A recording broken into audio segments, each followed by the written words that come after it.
안녕하십니까. 위클리 세종기업 데이터. 오늘은 4월 27일 월요일입니다. 저는 전혜성이고요.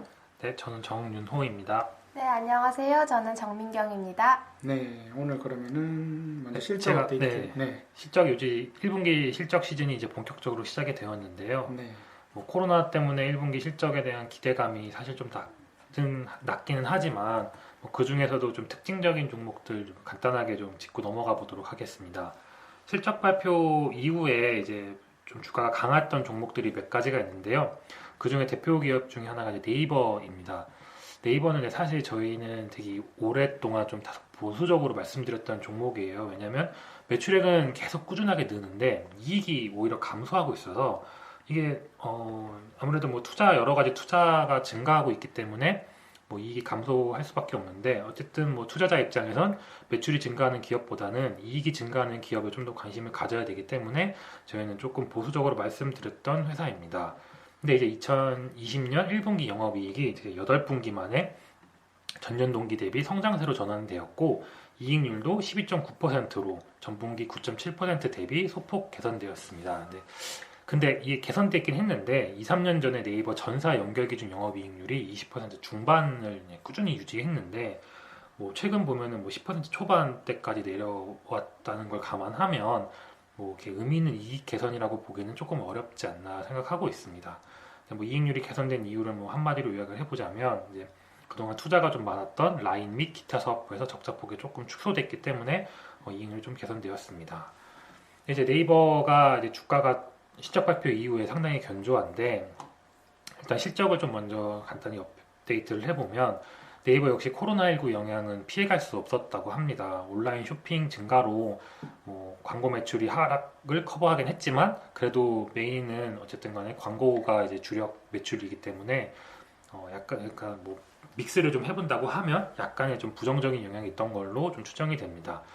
뭐 온라인 쇼핑 같은 경우에는 이제 대표적인 게 네이버 스마트 스토어라는 상품이 있는데 그 거래액이 이제 한 전년 동기 대비 한 56% 성장을 했고 이용자도 1월에는 800만 명, 2월에는 900만 명, 3월에는 1000만 명 이런 식으로 꾸준히 늘어나고 있어요. 예, 그걸 좀 더 분석을 해보면 20대와 40대, 그러니까 그전에는 이용하지 않았던 그런 새로운 고객들이 네이버 스마트 스토어를 이용을 했다는 게 이제 네이버 측에서는 좀 의미 있는 포인트라고 짚어줬는데 그럼에도 불구하고 전반적인 뭐 경기 침체, 뭐 광고주 예산들이 삭감하고 뭐 이제 그러니까 네이버를 이제 사용하는 사람들 입장에서는 이제 비쇼핑성 광고 클릭 이런 것들이 좀 감소하면서 3월부터는 이제 파워링크를 중심으로 매출이 좀 감소하고 있고 아무래도 오프라인 기반 검색 광고주들이 예산이 계속 삭감이 되기 때문에 2분기에도 주요 지표들은 좀 현재까지는 좋지 않다고 합니다. 그래서 뭐 4월이 이제 거의 다 지나갔는데 4월 중 뭐 당장 2분기에 이렇게 추세 전환이 이어질 수 있는지는 이쪽에서 조금 더 좀 보수적으로 얘기를 해주셨는데 이런 걸 감안해도 주가가 좀 좋았던 이유는 새로운 광고 상품을 네이버에서 런칭을 했기 때문입니다. 카카오가 최근에 이익 개선이 턴어라운드 배경은 카카오톡의 그 대화창에 보면 거기에 이제 광고가 삽입이 됐어요. 이제 그 새로운 광고 상품이 나오면서 이제 없던 곳에서 새롭게 이제 매출이 창출이 됐던 건데 아무래도 노출되는 화면이 많기 때문에 광고 단가도 높고 뭐 이용자 입장에서는 클릭할 수 있는 그런 여건도 많아서 카카오가 그동안 네이버랑 마찬가지로 매출이 늘어남에도 불구하고 이익이 좀 감소했는데 그 상품을 기점으로 상당히 이익 턴어라운드가 진행이 되고 있습니다. 그걸 약간 벤치마킹 했는지는 잘 모르겠지만 네이버도 모바일 화면에서 모바일 검색창 위에 배너 광고를 새롭게 넣는다고 하더라고요. 그래서 근데 아무래도 뭐 네이버 모바일 하면은 뭐 하루에도 사실 저도 뭐 몇 번씩 들어가는데 일단 뉴스 섹터를 먼저 시작으로 거기 위에 이제 배너 광고를 넣는다고 하더라고요. 그러면은 아무래도 없던 매출이 발생을 하게 되는 거고 뭐 사실 뭐 비용이 크게 증가하는 요소가 없기 때문에 뭐 매출이 거의 대부분의 이익으로 들어온다고 보면 뭐 그런 기대감 때문에 이렇게 네이버로 좀 이렇게 좀 기대감에 주가가 오르는 게 아닐까 그렇게 좀 생각하고 있습니다. 그리고 또 언택트 대장주잖아요, 네이버가. 네, 네. 그리고 웹툰 얘기도 사람들이 요즘에는 워낙 많이 하기도 하고. 네, 네, 네. 웹툰은 이제 뭐 북미나 뭐 유럽 이런 쪽 국내뿐만 아니라 해외에서도 상당히 견조하게 늘어나고 있는데 뭐 뭐라고 해야 될까요? 웹툰은 뭐 워낙 경주하게 성장을 잘 하고 있고 뭐 이번 분기에도 여전히 잘 성장을 했기 때문에 네, 뭐 크게 문제가 없을 거라고 보고 특히 남미나 이런 쪽에서는 이용자가 전분기 대비 3, 4배 정도 늘어났다고 하더라고요. 그래서 이게 뭐 절대 수치는 좀 작을 수는 있겠지만 굉장히 빠른 속도로 성장하고 있는 기업입니다. 다들 집에서 요즘에 많이 보시지 않으실까요? 그러니까 예. 네. 밖에를 못 나가니까 그 요즘- 단가도 굉장히 비쌀 것 같아요. 네이버 메인 그쵸. 창 메인 창에 들어가는 뜨는데 PQ가 같이 증가하는 그쵸, 효과가 그쵸. 있을 것 같은데. 근데 이제 저는 개인적으로 네이버가 점점 온라인 쇼핑몰화 되고 있어서 저는 좀 장기적으로 봤을 땐, 그러니까 제 개인적인 관점에서는 왜 네이버가 스스로 밸류에이션을 좀 까먹는 방향으로 좀 가나라는 생각을 좀 간혹 하긴 해요. 그러니까 이거는 뭐 투자자들마다 다 회사를 바라보는 관점이 다 다르기 때문에 뭐 다 다를 수는 있지만 기존에 했던 것들의 좀 더 새로운 서비스를 통해 어떤 뭐 이용자를 좀 더 모집을 한다던가 이런 것에 조금 더 중점을 뒀으면 하는 이제 개인적인 바람인데 그것보다는 이미 확보된 그러니까 트래픽과 이용자를 바탕으로 이거를 이제 쇼핑화를 시킨다던가 어떻게 뭐 기존에 확보된 데이터를 통한 수익화가 지금 현재 네이버의 상황인 것 같아요. 그래서 아무래도 그게 가장 가시적인 게 쇼핑 쪽인 것 같은데 그래서 뭐 정확한 건 아니지만 뭐 네이버에서 뭐 쿠팡 나와 있는 URL은 뭐 검색이 안 되게 뭐 막는다라는 소문도 있고 뭐 그만큼 이렇게 경쟁이 좀 치열해지고 있는 상황인 것 같습니다. 네, 그래서 조금 더 네이버는 좀 지켜봐야 되는 게 아닌가. 굳이 비교를 하자면 저는 네이버보다는 좀 더 카카오 쪽이 조금 더 전망이 좋지 않나 그렇게 보고 있습니다. 다음에 이제 또 말씀드릴 회사는 현대차, 기아차입니다. 그러니까 이거는 이제 내구 소비재라는 대표적인 품목이 이제 자동차예요. 그러니까 내구 소비재를 사전적 의미를 좀 보게 되면 일정 기간 사용에 견디는 것을 확보하기 위해 일시적으로 거액의 지출은 필요하지만 그 이후에는 소액의 유지비 이외에는 지출할 필요가 없다는 특징을 가지고 있는 게 내구 소비재입니다. 가장 대표적인 게 자동차인데 그렇기 때문에 불황기에는 구매를 굉장히 꺼리고 그러니까 돈이 있어야 이제 내가 뭐 차도 사서 좀 뿜도 좀 내보고 싶고 그렇게 하는 경향이 있기 때문에 근데 또 여기서 이제 주목해야 되는 점은 그러니까 내구 소비재는 그만큼 경기에 민감하기 때문에 자동차 판매가 어떻게 진행이 되느냐에 따라 향후 실물 경기를 판단하는 중요한 지표라고 볼 수 있어요. 그리고 또 고용 효과가 엄청 크기 때문에 자동차 산업이 좀 어느 정도 살아나야 그 경기 이런 고용 지표라든가 소비 지표도 어느 정도 턴어라운드 할 수 있는 중요한 포인트가 될 수 있기 때문에 당장 현대기아차의 뭐 투자 관점에서 접근하지 않으셔도 이런 판매량 데이터는 좀 의미 있게 보시는 게 좋다고 생각하고 있습니다. 국내 판매는 그래도 상대적으로 다른 나라에 비해서 잘 선방하는 것 같더라고요. 네, 전체 그러니까 전체 글로벌 판매, 그러니까 성장 자체가 뭐 회사들마다 좀 차이가 있겠지만 지표마다 한 20% 정도 1분기에는 감소했다고 보고 있어요.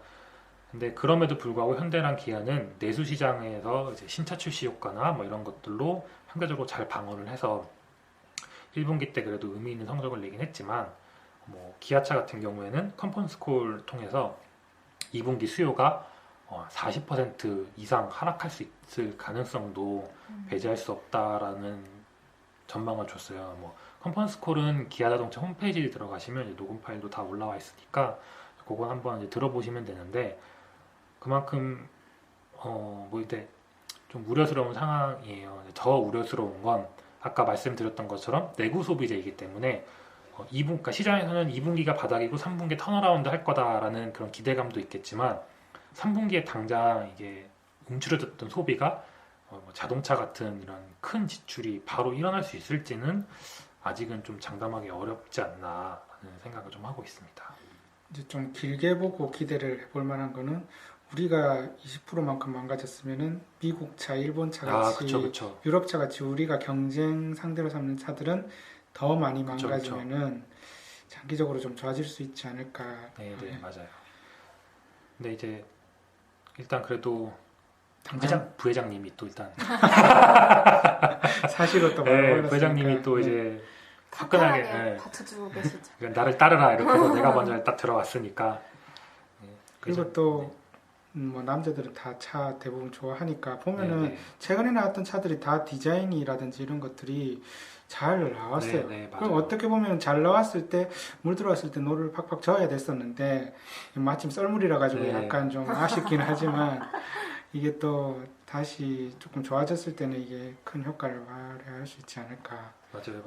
신차 이번에 나왔던 성적을 좀 간단하게 말씀드리면 GV80 같은 경우에는 첫날에 계약 대수가 1.5만 대 기록을 했고 G80은 출시 첫날에 연간 판매 목표 70%를 했다고 합니다. 아반떼 같은 경우는 사전 계약 첫날 1만 대 계약을 했는데 이게 제가 알기로는 전작 대비 그래도 이게 뭐 퍼센트가 아니라 배 단위로 많다고 들었거든요.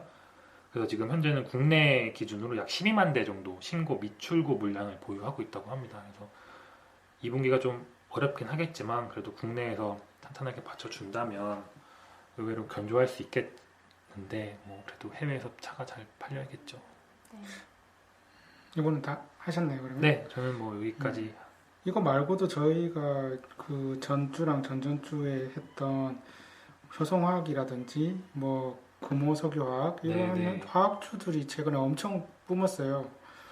저희가 그래도 그렇게 되기 이전에 좀 선제적으로 이제 자료를 작성하고 이렇게 방송을 해서 좀 더 다행이라는 생각도 들고 저번 주에는 또 효성화학 1조 시총 1조 한번 지르셨잖아요. 네, 그것처럼 이제 지금 올랐지만 PP라든지 이런 상황은 나쁘지 않으니까 이전 자료도 한번 참조해 주셨으면 좋겠습니다. 네, 뭐 금호석유도 그때 수술용 그 장갑, 라텍스 장갑. 네, 라텍스 장갑 그 수요가 견조하다 말씀드렸는데 제가 말씀드리고 난 이후에 뭐 보도 언론 뭐 이런 것도 많이 나오고 이거를 그 저번 주에 신과 함께해서 윤재성 위원님이 나와서 직접 설명을 해주셨거든요. 그러니까 좀 더 자세한 내용이 궁금하시면 그거 한번 들어보셔도 좋을 것 같아요. 네, 아무튼 저는 이상입니다. 네, 감사합니다. 네, 그러면 저는 수술용 의료 라텍스 장갑 받고 장갑 얘기를 좀 드리고 싶은데요. 사실 저는 제약업종에 대해서는 그렇게 많이는 접하지 않아서 그러니까 굳이 제가 그렇게 커버를 하던 그런 업종이 아니었는데 이번에 이제 코로나 사태 때문에 제약업종에 대한 관심이 좀 많이 이제 있잖아요. 네네. 이제 아무래도 뭐 한국산 네, 한국산 뭐 진단 키트뿐만 아니라 전반적인 의료용품에 대한 수요가 굉장히 올라간 상태이기 때문에 궁금하더라고요. 과연 이게 진짜로 수치로는 얼마나 또 반영이 되고 있을런지 또 이제 우리가 볼 수 있는 기업들이 뭐가 있을지 좀 찾아보려고 했는데 네. 일단은 제가 이제 HS 코드를 주로 말씀을 드리기 때문에 또 이번에도 그런 관점으로 말씀을 드릴 건데요. 한번 찾아봤어요. 과연 국내에서 의료용품은 얼마큼 수출을 하고 또 얼마큼 수입을 하는지. 일단 2020년 3월까지의 수치는 놀랍습니다. 자, 먼저 2019년 기준으로 연간 기준으로 국내에서 이제 전 세계로 수출한 의료용품의 전체 수출 금액은 약 하나로는 4조 4조요? 네, 4조 8,334억 원이고요. 39억 2,255만 달러이다 보니까 환율에 따라서는 조금 달라질 수가 있고요. 근데 한국은 의료용품 수출보다는 수입을 더 많이 하는 국가입니다. 2019년 기준으로 연간 수입 금액은 한화로 약 8조 7,407억 원입니다. 그러니까 약 그 수출하는 금액의 2배 정도를 우리나라는 수입을 하고 있는 국가라고 말씀을 좀 먼저 드리고 싶고요. 그 중에서 수출을 가장 많이 하는 지역은 인천 연수구입니다. 아시는 분들은 계시겠지만 연수구에 셀트리온이 있고 또 이제 삼성 바이오로직스가 위치하고 있는데요. 그러다 보니까 이제 국내 의료용품 수출을 이끌고 있는 회사는 그 두 회사라고 우리가 또 미루어 짐작을 할 수가 있겠고요. 이제 반대로 수입을 가장 많이 하는 지역은 서울시예요. 또 서울시에는 또 큰 병원도 많으니까. 병원도 많고 또 오래된 제약사들 본사도 많이 위치하고 있다 보니까 서울시가 가장 많은 비중으로 수입을 하고 있고 반대로 수출은 전체 수출 금액의 절반 이상을 인천 연수구가 차지하고 있습니다. 자, 여기까지가 2019년 데이터였고요. 그렇다면 2020년 3월 수치는 어땠는지 말씀을 드리겠는데, 이 3월이 이제 3월 누계액으로 이제 계산은 그 표에 나타나고 있는데, 이제 한국무역협회에 이제 보여주고 있는데, 2019년 연간 수출액의 3분의 1을 이미 분기에 다 달성을 했습니다. 3월까지? 네. 그러니까 2019년에 수출 금액이 제가 39억이라고 말씀을 드렸는데 2020년 3월까지 13억 달러를 이제 수출했으니까 작년 연간치의 3분의 1에 해당하는 금액을 이미 1분기에 달성을 했고요. 수입액 역시 작년에 70억 달러 정도를 이제 수입을 했는데 그거의 3분의 1까지는 아니고 한 5분의 1 정도 해당하는 약 20억 불 정도를 수입을 했습니다. 이제 그만큼 2020년 1분기에는 의료용품에 대한 그런 수요가 우리나라도 많이 수출을 했지만 또 많이 수입을 했다는 것은 또 국내에서도 많이 필요가 있었고 또 수요가 있었다는 것을 의미하는데요. 그래서 이제 2020년 이제 1월, 2월, 3월에 그 자세한 의료용품 수출 수입 금액을 좀 살펴보았습니다. 먼저 전체 의료용품 수출에 있어서는 그 수출 금액도 이제 좀 세분화가 되는데요. 그 중에 가장 많은 비중을 차지하고 있는 게 혈액 및 면역 혈청, 그리고 면역 물품, 백신, 독소, 미생물, 배양체 등으로 구분되는 품목입니다. 제가 쉽게 그냥 면역 물품이라고 말씀을 드릴 거고요. 요즘에 코로나가 또 이슈다 보니까 이 면역과 관련된 그런 치료제라든지 아니면 뭐 의약품에 대해서는 수요가 전 세계적으로 많았던 것 같고요. 두 번째 비중으로 가장 높은 그런 비중을 차지하고 있는 그 항목이 의약품입니다. 첫 번째, 전체 의료용품, 뭐 의료용품 안에 약도 있고 장갑도 있고 주사기도 있고 뭐 많을 텐데요. 그 안에 첫 번째가 면역물품이었고요. 두 번째는 의약품이었습니다. 그래서 요 두 가지를 통해서 뭐 제가 이미 서두에 말씀을 드렸어요. 인천에 셀트리온 그룹사가 있고 삼성 바이오로직스가 있어서 뭐 결국에는 그 두 회사가 너무 잘 팔았다라고밖에 결론이 날 수 없을 것 같긴 한데 조금 더 수치적으로 와닿았을 수 있게끔 자세하게 말씀을 좀 드리겠습니다. 먼저 면역 물품 같은 경우는 사실 2016년까지만 해도 수출보다는 수입 위주의 산업 구조를 나타냈어요. 수입을 훨씬 많이 했는데 2017년도부터 그게 역전이 됐습니다. 역전이 됐고 2020년 1분기에는 1월에 플러스 170% YOY 170%요? 네, 170%, 2월에 35%, 3월에 62%. 두 개 합치면은 뭐 누적으로 계산을 좀 해봐야겠지만 뭐 전년 동기 대비로 굉장히 높은 그런 상승률을 나타냈고요. 하나로 1분기 수출 금액만 약 1.2조 원에 해당합니다. 1.25조 원. 사실 제가 이쪽 업종을 그렇게 잘 아는 건 아니지만 개인적으로 추측건데 셀트리온의 램시마가 2017년에 판매가 본격화됐다는 걸로 알고 있고요. 또 그 물량이랑 삼바의 어떤 성장들이 그런 수치들을 좀 이끌지 않았을까라고 짐작이 됩니다. 그래서 같은 기간에 이제 수입한 금액은 제가 방금 말씀드린 거는 면역 물품에 해당하는 거고요. 면역 물품 수입액 역시 1월에 86% 증가, 2월에 31% 증가, 3월에 54% 증가를 했다는 것을 통해서 이제 1분기에 면역과 관련된 그런 의료용품의 수요가 우리나라에도 많았고 외국에도 많았다. 그래서 저는 이를 통해서 국내 제약사들이 물론 한국에서 생산하고 판매하는 것도 있겠지만 외국에서 들여오는 많이 파는 것도 있기 때문에 그런 거 전체적으로 그 종합해서 생각을 해보면 의료업계가 2020년 1분기 실적이 좋지 않았을까? 통째로, 전체로. 물론 개별적으로는 좀 다르게 접근을 해보아야겠지만 전체 시험을 본다면은 상당히 좋지 않았을까? 이렇게 좀 예상을 하고 있습니다. 면역물품의 수출이나 수입 증가액이 유독 많았고요. 의약품 같은 경우는 그거보다는 조금 낮습니다. 하지만 역시 굉장히 좋은 그런 수치를 나타내고 있는데 의약품 같은 경우는 1분기에 1월에 플러스 7% 양호했어요. 근데 전년 2월 동기 대비 네. YOY로 1월에는 7%로 뭐 자연스러운 성장 정도가 나왔는데 이제 코로나가 좀 더 커지기 시작하는 2월부터 플러스 47%, 3월에 플러스 31%의 성장률이 나왔습니다. 그러면 4월, 5월 수치도 나쁘지 않을 가능성이 높네요. 저는 그렇게 생각합니다. 왜냐면은 지금 한국의 그런 의료용품 진단 키트가 외국에서 러브콜을 받기 시작한 시기가 사실 본격적으로는 3월부터이다 보니까 아직은 사실 안타깝게도 미국, 유럽은 아직 ING죠. 그러다 보니까 4월, 5월, 6월도 뭐 이 코로나가 당장 끝나는 게 아니기 때문에 뭐 제약업계는 바쁘지 않을까 이렇게 예상을 합니다. 그래서 같은 기간에 또 의약품 수입액은 이제 1분기 누적으로 전년 동기 대비 약 9% 정도 증가했습니다. 그래서 제 결론은 2020년 1분기 국내 의료업계는 많은 양을 의약품이든 면역 물품이든 이제 그런 것들을 해외에도 팔고 국내에도 팔지 않았을까가 저의 이제 진작입니다. 저도 이제 개인적으로 이제 정성적인 게 말고 정량적인 게 말고 이제 정성적으로 회사들과 컨택을 해보면은 예를 들면은 그 환자들한테 산소를 공급해주는 기계라든지 아니면은 네.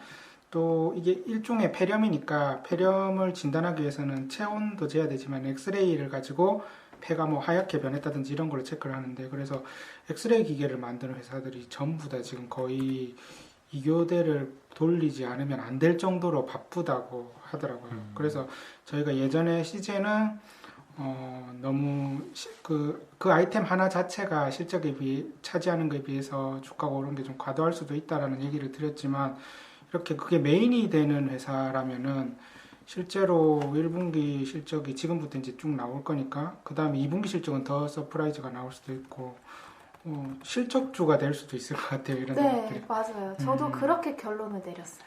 그러면 그 시제는 3월에 잘 팔렸나요? 아, 네. 제가 또 CJ는 업데이트. 네, 업데이트를 했어요. 제가 안 그래도 3월 이제 말쯤에 시즌 보고서를 한번 쓴 적이 있어서 이제 그 다음 데이터 업데이트를 했는데 3월 말에 보고서를 썼을 때는 1월과 2월의 데이터를 제가 이제 추정을 했었는데 그 당시에 1월과 2월에 이제 합산해서 약 130억, 140억 정도 팔지 않았을까라고 추론을 했습니다. 왜냐면은 2월까지 누계로 시제는 코로나 키트를 수출로 약 한 7억 원 정도 팔지 않았을까라고 저는 이제 HS 코드를 통해 추정을 했는데요. 같은 방식 이제 안 들으신 분들도 계실 수 있으니까 한 번 더 반복해서 설명을 드리자면 시젠이 위치하고 있는 송파구를 기준으로 시젠이 이제 모 무역 사이트에 자사 코로나 키트를 판매한다는 걸 올려놨어요. 그래서 거기에 HS 코드를 적어 놓았기 때문에 그 코드를 시젠이 위치하고 있는 송파구에 대입해서 자료를 산출해 보았는데요. 그렇게 했을 때 2월까지 누계로 이제 하나 기준으로 약 7억 원 정도였고 그다음에 3월달 수치 같은 경우는 당연히 2월보다 늘어났습니다. 2월보다 늘어나서 3월 수출 금액은 70만 4천 달러, 하나 약 8.7억 원. 네, 8.7억 원으로 이게 전월 수치 대비해서도 퍼센트로 치면 꽤나 늘어난 수치예요. 근데 제가 과거 보고서에도 언급드렸다시피 이미 풀캐파 상태이기 때문에 물량을 절대적으로 늘리는 건 좀 한계가 있었을 것으로 보이고요. 수출 물량이 약 8.7억 원이었으면 국내분까지 합쳐서 진짜 많이 잡아야 100억 원이 안 될 것 같았거든요, 저는. 그래서 많이 잡아야 한 90억 정도 되지 않았을까, 3월에. 근데 또 3월에는 또 코로나가 한국에선 잠잠해져서 진짜 많이 잡아야 90억 정도 되지 않았을까가 이제 시즌의 3월 분이었고. 그러면 코로나 테마주의 대장은 진단키트였는데 뭐 시즌뿐만이 아니라 진단키트 회사들이 비슷하겠죠, 그죠, 상황이? 네, 이제 뭐 해외에서 수요가 많긴 하겠지만 하더라도 매출액 자체가 비슷하다고 치면은 사실은 이런 애들보다는 다른 회사들은 실제로 실적주가 되면서 예를 들면 아까 말씀해주신 현대차나 이런 애들이 상대적으로 안 나오는데 애들이 서프라이즈가 나올 수도 있겠네요. 네. 그러면 결론을 셀트리온 헬스케어. 그래서 셀트리온 헬스케어가 정말 괜찮더라고요. 컨센도 굉장히 공격적이던데. 네. 그냥 저는 사실 셀트리온, 삼박 그 커버를 공부를 해본 적이 없어요. 그냥 이번에 처음으로 이제 자료를 접하면서 관심을 갖게 된 회사인데, 삼파 같은 경우는 1분기 실적이 이미 나왔습니다. 그래서 YOY 플러스 65% 성장을 했고요. QOQ로는 34% 빠지긴 했지만 YOY 성장세만 보면은 인천 지역의 수출 성장률과 거의 비슷하게 나왔습니다. 그리고 셀트리온 헬스케어 같은 경우, 이제 헬스케어는 사업보고서 기준으로 수출 비중이 90% 훌쩍 넘는 기업이다 보니까 이제 구조는 좀 다르겠죠. 셀트리온에서 뭐 원재료를 받아갖고 와서 헬스케어에서 만들어 수출하는 걸로 알고 있는데, 이제 헬스케어 같은 경우는 1분기 컨센서스가 YOY 66%, 또 QOQ로 플러스 16%로 설정이 되어 있어서 뭐 1분기에 좋은 실적이 나오는 거는 뭐 거의 당연한 것 같고, 저는 글쎄요, 이게 1분기가 그렇게 뽑지가 않을 것 같아요. 좀 더 이런 좋은 추세가 이어지지 않을까. 왜냐면 뭐 이게 단순히 회사가 좋은 것도 있는데 램시마가 자가 면역 질환 관련 그런 또 제품이다 보니까 요새 면역 들어가는 것들을 다 관심이 많을 것 같아서. 저도 어서 들은 얘기인데 정확한 건 아니지만 그게 메르스 사태 때도 그랬고, 요런 시황, 업황, 뭐 환경 속에서는 뭐 이런 비타민이나 뭐 그런 건강기능식품 같은 판매가, 그러니까 판매 약간 환경이 좀 우호적이라고 하더라고요. 그래서 실제로 뭐 비타민 판매도 좀 잘 됐다라고 들었는데, 뭐 그러면 네, 셀트리온 뭐 셀트리온 헬스케어 저는 굉장히 좋게 보고, 또 전혜성 팀장님께서 말씀해주신 것처럼 이 제약 바이오 업종이 사실 우리가 실적주로 분류는 하지 않는데 올해만큼은 이게 실적과 테마와 그런 모멘텀을 좀 같이 볼 수 있는, 잘 발라내면은 그런 주식이, 저는 특히 장비 위주로 그런 회사들이 있을 것 같아요. 한국만큼 지금 의료, 뭐 제약은 조금 다른 얘기라 치더라도 우리나라가 뭐 삼성전자가 있듯이 그런 의료기기는 밀리지가 않는 걸로 알고 있거든요. 그런 기기들 중에서는 분명히 서프라이즈가 나오는 종목이 있지 않을까. 네. 포스트 코로나 요새 얘기 많이 나오고 있는데, 또 요즘에 1Q 실적 나오면은 제약 업종들도 한번 이렇게 좀 정리를 해보시면, 또 좋은 실적이 나왔다 그럼 그거 그냥 트래킹 하셔도 괜찮을 것 같습니다. 네, 또 저희 텔레그램 배전 실적 나올 때마다 좋은 회사들 또 소개해드리고 있으니까 그것도 좀 참고 부탁드리겠습니다. 네, 감사합니다. 네, 그러면 제가 준비한 거는 이제 방금 재밌는 종목이었으면은 재미가 없는 섹터, 이제 해운조선 쪽인데, 저번 주에 해운조선 관련해서 큰 뉴스가 두 가지가 있었습니다. 그 대통령님이 그 한 가지가 말씀해주신 그 현대상선, 지금은 HMM으로 이름을 바꿨죠. 거기에 이제 기존에 발주했던 선박이 명명식을 하러 가신 게 있고요. 이거를 메인으로 얘기하기 전에 또 엄청 큰 게 뭐가 있었냐면은, 후동중화라는 중국 조선사가 LNG 선박을 수주를 했어요. 이게 카타르 그 LNG 네, 이거를 16척을 8+8로 슬롯 예약을 했는데, 이게 이 섹터에 있는 사람한테 완전 쇼크였거든요. 왜냐면 딴 건 몰라도 LNG선은 우리가 다 싹쓸이 한다. 그렇기 때문에 조선 바이 이런 그 컨셉이 있었는데, 이거를 국내 회사들 하나도 안 떴는데 얘가 먼저 뜬 거죠. 8척이.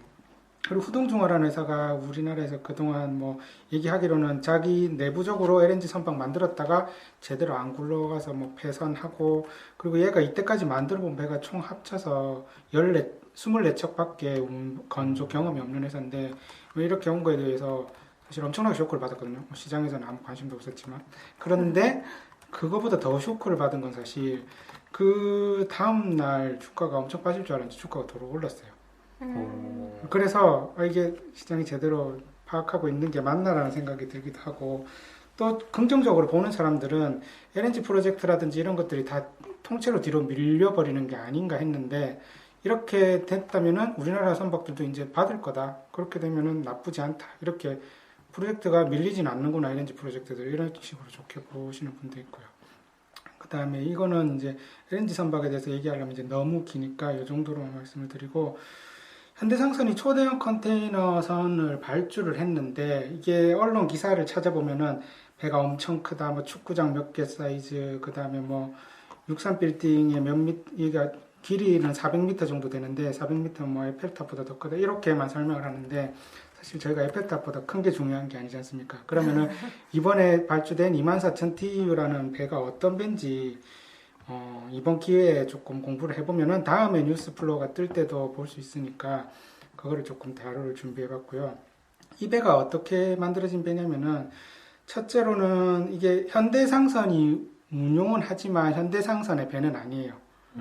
이게 배라는 게 가장 간단하게 얘기를 하자면은 예를 들면 위워크, 우리는 이제 위워크는 다 잘 아니까 위워크가 공간을 렌트해 줄 때 자기 건물, 위워커가 가지고 있는 건물에서 공간을 렌트해 줄 수도 있겠지만 건물을 10년 동안 예를 들면은 우리 5층부터 10층까지 빌릴게요 해서 빌린 다음에 쪼개서 빌려주기도 하지 않습니까? 그러니까 배를 자기가 지어서 자기가 가지고 있는 방법도 있겠지만 다른 배를 빌려와서 거기에 있는 한 칸 한 칸을 재임대해 주는 식으로 한다라고 생각을 하면 되는데 이게 왜 이렇게 됐냐면 우리나라에 알다시피 현대상선하고 그 한진해운이 양강 체계로 있다가 한진해운이 망하면서 현대상선도 물론 망했죠.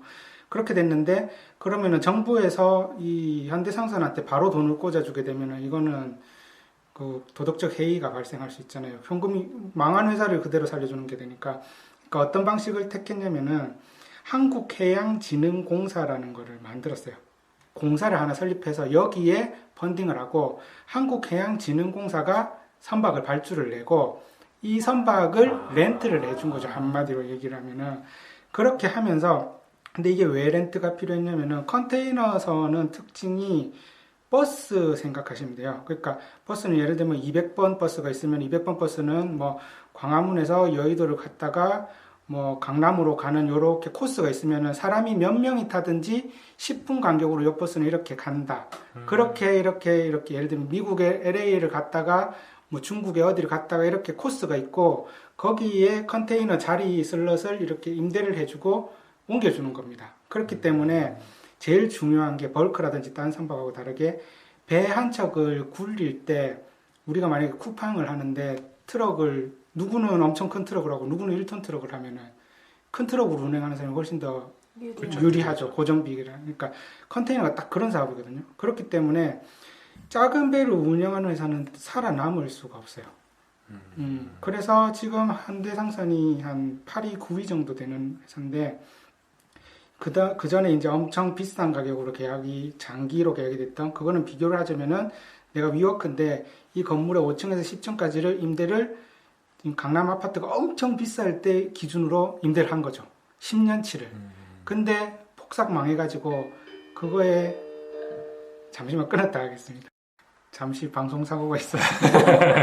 저희가 이제 따로 뭐 스튜디오를 빌리거나 하는 게 아니라 있는 사무실에서 하는 거라서 또 안내 방송이 나오면 또 어쩔 수가 없죠. 네.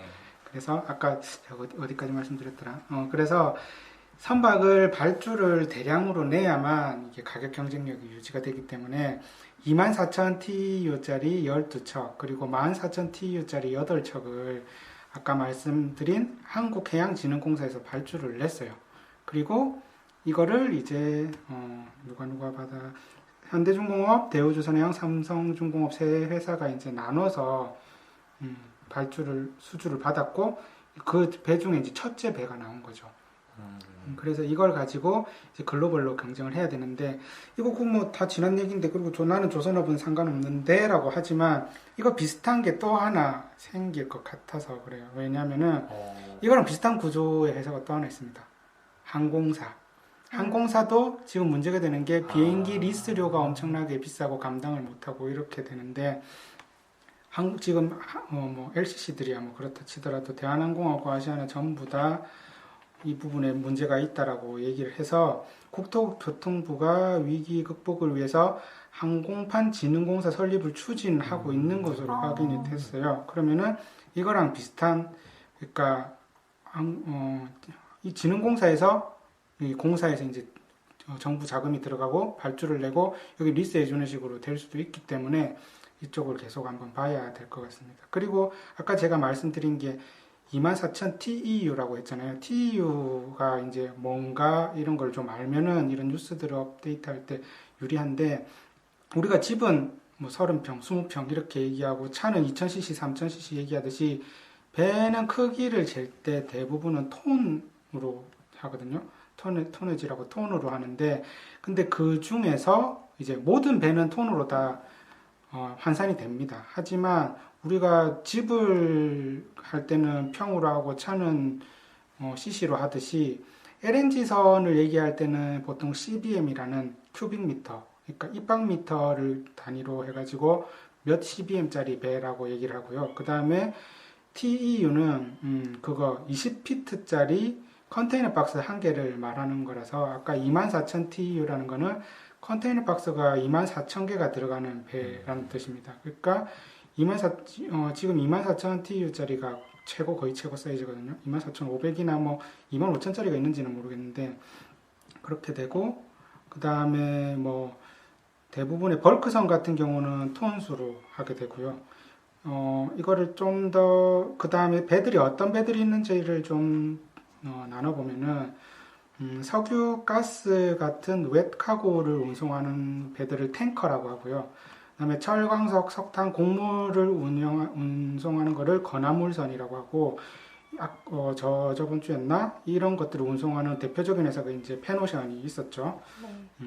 그 다음에 원유, 석유화학 제품, 철광석, 석탄, 곡물 이 5가지 제품이 전 세계 교역량의 60%를 차지하는데, 여기서도 또 많이 들어본 얘기가 나와요. 탱커선도 사이즈가 있는데 아프라막스라는 게 있고 수에즈막스 있고 VLCC, 이런 얘기는 아마 조금이라도 주식에 관심을 가지고 있으면 들어보셨을 건데, 이게 뭐냐? 그럼 아프라막스는 이제 선주들이 선박을 운항할 때 운임 성가 등을 고려했을 때 이 사이즈의 배가 제일 합리적인 거죠. 그러니까 합리적이라는 게 뭐예요? 이거보다 더 커지면은 커지기 때문에 분리할 수가 있는 거고, 이거보다 더 작아지면은 예를 들면은 우리가 1톤 트럭이 필요한 일이 있고 뭐 5톤 트럭이 필요한 일이 있으면은 요 아프라막스가 보통 85,000톤에서 이제 10만 톤 정도, 보통 이제 뭐 95,000톤급을 얘기하는데, 이 배가 굴렸을 때 가장 연비 효율적이라는 거죠. 그 배들이 아프라막스 사이즈고, 그다음에 수에즈막스는 말 그대로 수에즈 운하를 다니기 위한 사이즈거든요. 수에즈 운하를 한번 통과하는데 이제 통과 비도 있으니까 이거는 배가 좀 더 커야 그리고 꽉 채워서 유리하기 때문에 수에즈 운하를 꽉 차게 운행할 수 있는 사이즈고, 그 다음에 사실 수에즈막스 이런 얘기보다 VLCC라는 얘기를 제일 많이 들어보셨을 거예요. 근데 VLCC는 아주 간단한 용어입니다. Very Large Crude Oil Carrier거든요. 아무것도 아닌데 이걸 가지고 되게 뭐가 있는 것처럼 VLCC라고 했는데, 한마디로 엄청 큰 크루드 오일이니까 원유 운반선을 이제 VLCC라고 하고요. 이거보다 더 큰 거는 ULCC라고 울트라 라지 뭐 크루드 오일 캐리어도 있는데, 이거는 잘 안 쓰는 용어니까 VLCC면은 그냥 원유를 운반하는 가장 큰 배구나라고 이해하시면 될 것 같아요. 이거를 이제 뭐 삼성중공업이 몇 척을 받았느니 누가 어떻게 받았느니 하면은 원유 운반선이구나 이해를 하시면 되고요. 이거랑 비슷한 이제 탱커들 중에서 원유 운반선 말고 뭐 휘발유나 이런 정제가 된 걸 운반하는 건 그냥 MR 탱커, LR 탱커. MR은 이제 미디엄 사이즈고 LR은 이제 라지 사이즈죠. 그런 탱커들이 그런 용어를 나타낸다고 보면 되고요.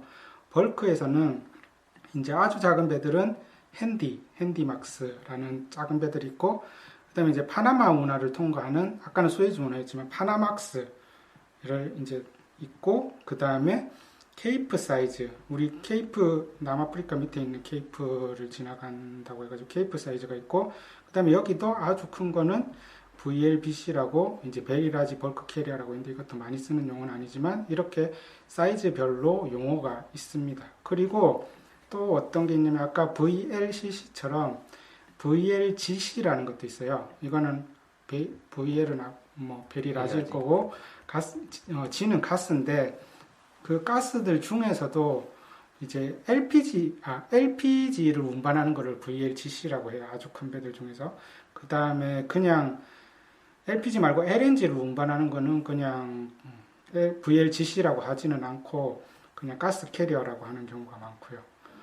그렇게 돼서 배는 이렇게 종류별로 나눠지고 선박은 이렇게 나눠집니다. 그리고 컨테이너라는 걸 조금 더 설명을 해보자면은, 예전에는 컨테이너라는 게 없었죠. 뭔가를 운반하려고 할 때 예를 들면 자동차를 수출할 수도 있고 그거를 냉장고를 수출할 수도 있고 TV를 수출할 수도 있는데 그때마다 패키징을 다 해야 됐는데 컨테이너라는 규격이 생기면서 수출을 하고 싶은 사람들은 그 안에 채워서 가기만 하면 아주 효율적인 기준이 된 거죠. 그렇게 이게 1957년에 미국 시랜드사가 이제 최초로 만든 건데 이거가 지금은 이제 제일 처음에는 1960년대에는 1000TU짜리가 처음으로 나온 거고요. 지금 이제 2만 이상짜리가 되는 거죠. 우리나라에서는 지금 초대형 컨테이너 같은 경우는 또 중국도 일부 하긴 하지만 우리나라가 가장 앞서 있는 기술을 가지고 있습니다. 그래서 앞으로 이런 뉴스가 나왔을 때도 이런 걸 조금 백데이터를 가지고 보시면은 이해하는 데 조금 도움이 될 것 같아요. 이상입니다. 저 아까 말씀 주셨던 것 중에 하나 질문이 있는데요. 네. 그 해운사처럼 네. 이렇게 나라에서 지원을 해주는 걸 이제 항공 쪽을 생각을 하고 있다고 하는데 네.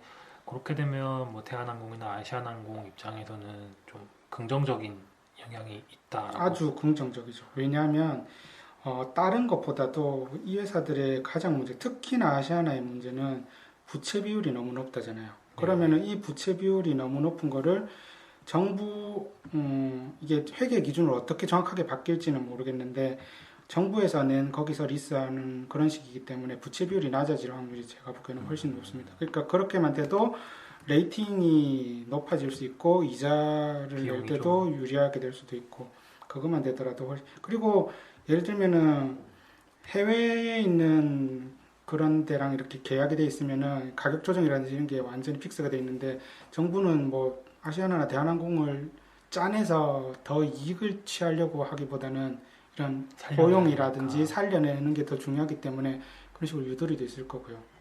리스료가 조금 낮게 책정될 그거는 잘 모르겠지만 지금 예를 들면은 그 기존에 맺어져 있는 계약 자체는 더 높은 가격이 돼 있겠죠. 왜냐하면 호황기 때 맺어져 있는 가격이니까. 근데 지금 불황기에 만약에 이런 계약이 다시 이루어진다면은 훨씬 더 빌리는 사람 입장에서 유리한 조건으로 되지 않을까.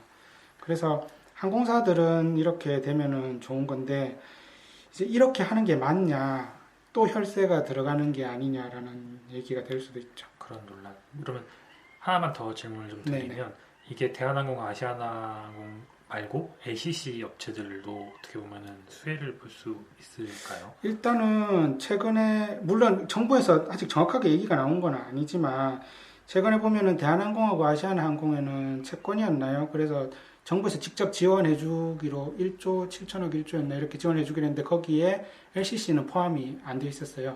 그리고 지금 LCC가 우리나라에 지금 너무 많기도 하고 6개 있고 추가로 3개가 되면 9개인가 그럴 건데 이거를 다 살릴 수는 없을 것 같긴 합니다. 그래서 얘들은 예를 들면 우리 한진해운하고 현대상선 중에는 이제 살려야 되지만 흥하해운 같은 회사까지 봐줄 수는 없잖아요. 정부가 아마 그런 식이 되지 않을까. 그러면 LCC 중에서는 어떻게 보면 좀 구조조정 당하는 이렇게 좀 아웃될 수 있는 구조조정이 돼야 된다라고도 생각을 하고요. 이게 계속 이렇게만 가가지고는 누군가 이렇게 조정이 돼야 그 다음부터 다시 사이클이 돌기 때문에 현대차가 기아차를 먹었듯이 그런 지금 아시아나가 아니지 제주항공이 또 하나 정리를 하고 그런 식으로 유도를 할 것 같아요. 정부에서. 네, 감사합니다. 네, 그럼 저는 잘 들었습니다. 네, 이상 마치도록 하겠습니다. 네, 뭐 그러면 다음 주는 연휴인데 아직 뭐 결정된 게 아직 없어서 저희는 항상 결정된 게 없기 때문에 다음 주에 또 다음 주에 바로 인사를 드릴지 아니면 또 한 주 쉬고 인사를 드릴지 모르겠지만 다들 즐거운 연휴 보내시기 바랍니다. 네, 수고하셨습니다. 수고하셨습니다. 감사합니다.